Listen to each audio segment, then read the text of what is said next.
All right, let me show you a practice problem. The one that you did in the sample that we just showed in the last lesson was about as hard as it possibly gets. So let's start with a little bit easier one. First, note that this is a simple beam with just a uniform load of 1,090 pounds per foot. There is no point source. There's no force anywhere on here in any one place. It's just the load of the beam.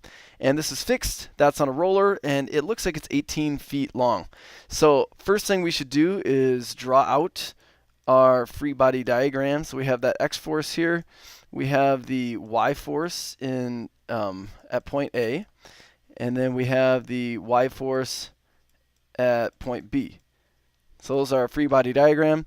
And remember that your sum of the forces in the X direction, if there is no note that something is pushing in one direction to the side horizontally, then that's just 0. So that just goes away.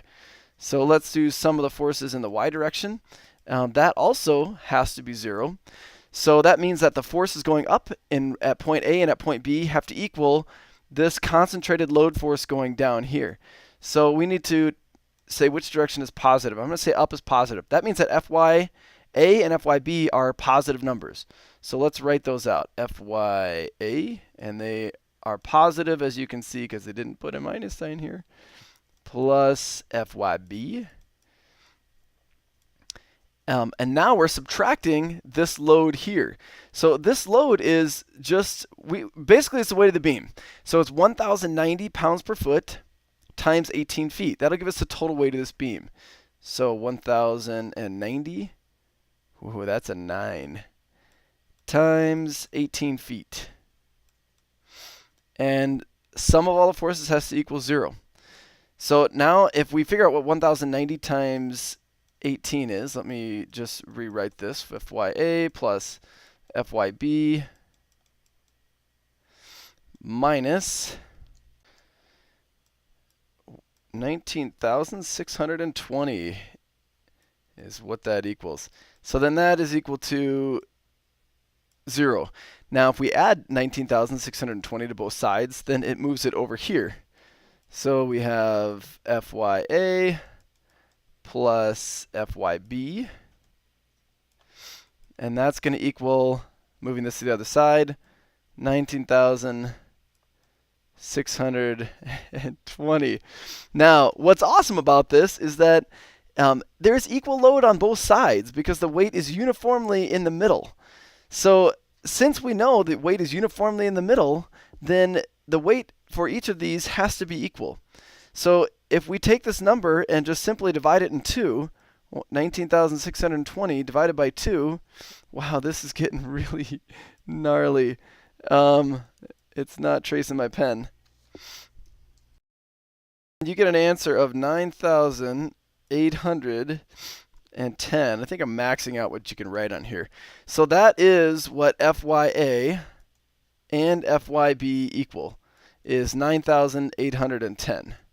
So that's an example of how to do a simple problem, and that equals also FYB. A simple uniform load type problem where there's just one load down in the middle. So let me show you now the next one. If you want to go back and screenshot this or rewatch this, here you go. And the next one, if you have a simple beam with a uniform load, so we have a load right here in the middle, and the weight is 440 pounds per foot, and now I change this to 20 feet. You cannot see the 18 feet down below there. Let's go ahead and draw this one on here. So we have, again, the force in X direction. This is a lot cleaner now. And we have FYA and we have FYB. So remember, sum of the forces in the X direction, because we don't have any horizontal forces, that's just 0. Sum of the forces in the Y direction also is 0. And now we have to determine which direction is positive. I'm going to say up is positive. So now I have FYA plus FYB equals P, this point source, plus the concentrated weight of the beam. So I have two sources going down, and actually they're going to be minus because it's going in the negative direction. So this is usually a mistake that is very commonly made here, and I'll show you as I draw it out here. FYA plus FYB. That's a Y, trust me. Minus this 1,800 pounds, because that's going down. And then also minus, we're subtracting this 440 pounds per foot times 20 feet. So 440 times 20 feet. And the sum of all those has to equal 0. So if we take a look at this, we have 1,800 minus 8,800 is what you get when you multiply these together, equals 0. And just for simplicity's sake and time here, because it's hard to draw with a mouse, I'm going to show that these two forces minus these equals 0. So if we combine these and move them to the other side, then we get Fya plus Fyb equals 1,800 plus 8,800.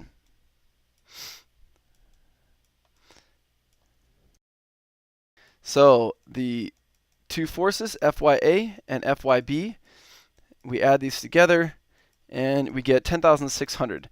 And just like the previous problem,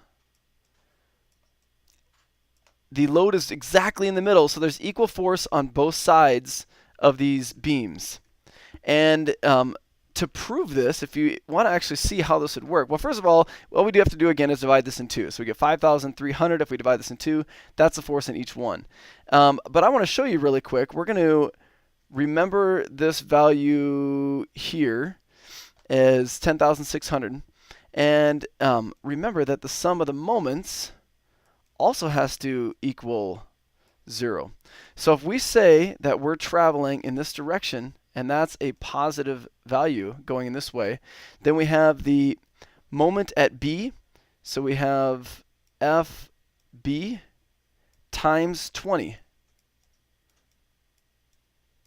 We have the moment, and that's a positive value. So now we're trying to figure out the sum of all these moments. We have the moment of P, which is a negative because it's going down, and this distance here is 10 feet. So we're subtracting 1,800 pounds times 10 feet, because moment is force times distance. So 1,800 times 10.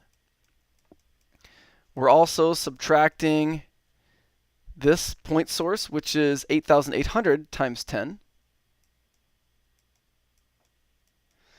And finally, we're adding Fa, because it's going up, we're adding Fya times 0. It's at 0 feet. So that actually is just simply a 0. That one doesn't come into play. And the entire thing equals 0.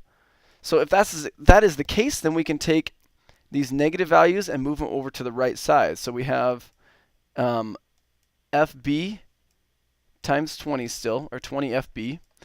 And this is 18,000. And this is 88,000 now. And that'll equal 0. So if we combine these and move them to the other side, up with 20 Fyb, and I'm just starting to call it Fb, equals 18,000, and 88,000 is 106,000. So now we just need to divide by 20 to get Fyb. So let's just kind of section this off. If we divide both those forces by 20,